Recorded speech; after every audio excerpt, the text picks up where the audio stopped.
Hello everyone, Radhe Radhe. तो आज है डे 17 और 40 days challenge for SBI clerk 2026।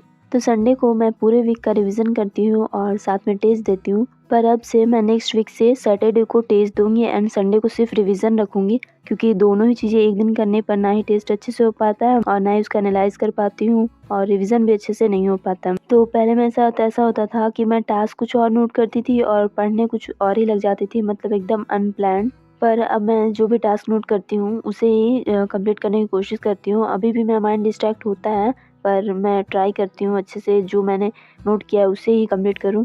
तो क्या आपके साथ भी ऐसा होता है? तो अगर आप रिलेट कर पा रहे हैं तो ज़रूर बताना। तो आज मैंने सबसे पहले वीकली वोकैब का रिवीजन किया एंड देन मेंस का एक रीजनिंग का सेट लगाया। 25 क्वेश्चन थे टोटल। आज जो मैं ये मेंस का सेट लगा रही थी, इसमें ना सबसे पहला जो टॉपिक था वो कोडेड सिलोजिज्म से रिलेटेड था एंड फिर उसके बाद एक पज़ल भी था जो मैंने इससे पहले अभी नहीं बनाया है, पर मैं उसे ट्राई कर रही थी बनाने का।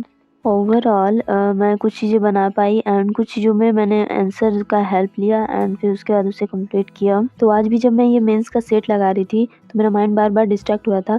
तो जब पिछले साल मैं आईबीपीएस क्लर्क मेंस का एग्ज़ाम दे रही थी तो इनपुट आउटपुट के क्वेश्चन आए थे जो मुझसे बिल्कुल भी सॉल्व नहीं हो रहे थे। तो मुझे बार बार फील हो रहा था कि नहीं, मुझे इनपुट आउटपुट के क्वेश्चन करने हैं, इनपुट आउटपुट के क्वेश्चन करने हैं। पर फिर मैंने इसी पे स्टिक किया एंड इसे कंप्लीट किया। फिर मैंने वीकली करंट अफेयर्स का क्लास किया एंड सच बताऊं तो सर ने जब आज वीकली करंट अफेयर्स की क्लास ली तो मुझे बहुत ही खुशी फील हुई। मैं कब से चाह रही थी कि सर वीकली करंट अफेयर्स की क्लास करवाएं। ये ऑफिसर से करने का मुझे एक बेनिफिट ये लगता है कि मतलब आप अगर कंसिस्टेंट नहीं भी हो ना तो फिर धीरे धीरे आप कंसिस्टेंट होने लग जाओगे। फिर मैंने रात में एसबीआई क्लर्क का टेस्ट दिया एंड सच बताऊं तो इसमें और अच्छे मार्क्स आ सकते थे। ये इजी था पर फिर भी कुछ क्वेश्चन में फंस गई और नहीं हो पाया। तो आज के लिए इतना ही। कैसी लगी वीडियो कमेंट करके जरूर बताना।